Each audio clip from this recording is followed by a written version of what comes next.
જય જય ગરી ગુજરાત મિત્રો, આજે આપણે સાયકલના સથવારે એના વિશે વાત કરી છે. તો મારે સાયકલ વિશે વાત કરવાની છે.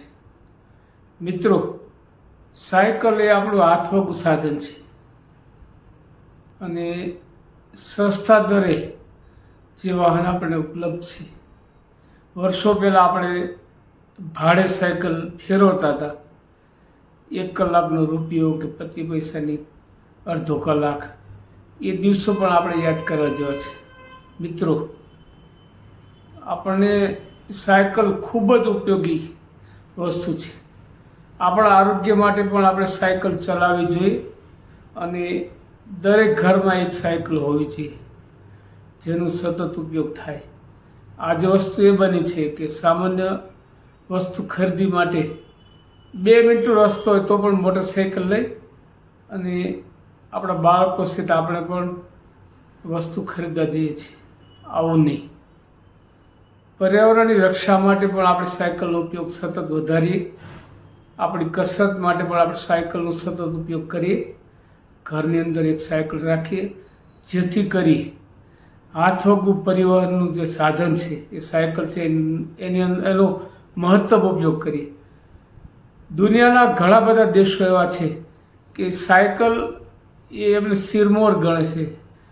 સાયકલ કસરતની દૃષ્ટિએ, સાયકલ આરોગ્યની દૃષ્ટિએ, સાયકલ આપણું જે પર્યાવરણ છે એની સાયકલને બચાવવા માટે પણ આપણે સાયકલનો ઉપયોગ કરીએ.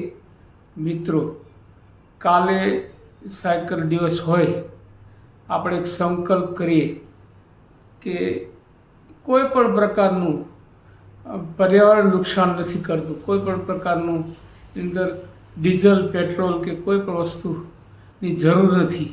એક વખત ખરીદી કરીએ અને જરૂરિયાત મુજબ એના ટાયર હોય કે આ વસ્તુ આપણે બદલીએ. હવે તો સાયકલોમાં પણ ગિયરવાળી સાયકલ, ઇલેક્ટ્રિક સાયકલ આવી વસ્તુ આવેલી છે. તો ખાસ તો આપણા આરોગ્યને લઈને કાળજીપૂર્વક આ સાયકલ ચલાવીએ, સાયકલિંગ કરીએ. સાયકલિંગ ઓછામાં ઓછું 5 કિલોમીટર કરવાથી આપણા શરીરને પણ લાભ કરે છે. તો મિત્રો, મારી તો સર્વને અપીલ છે કે દરેક ઘરમાં એક સાયકલ અને એક સાયકલિસ્ટ. કાંઈ ન તો છેવટે આખા અઠવાડિયા દરમિયાન એક દિવસ આપણે એવું પસંદ કરીએ કે જેની અંદર સતત સાયકલનો જ ઉપયોગ થાય. એક મારું આવું આહવાન છે અને આરોગ્ય માટે, આપણી સુવિધા માટે, પર્યાવરણ રક્ષા માટે આ ખૂબ ઉપયોગી છે. તો મિત્રો, સૌને વિશ્વ સાયકલ દિવસની શુભેચ્છા અને આવતીકાલથી આપણે એક સંકલ્પ કરીએ કે આપણી સાયકલ ચલાવીએ. સાયકલ એ આપણા આરોગ્યની સાયકલ પણ સારી રાખીએ. જય જય ગરી ગુજરાત.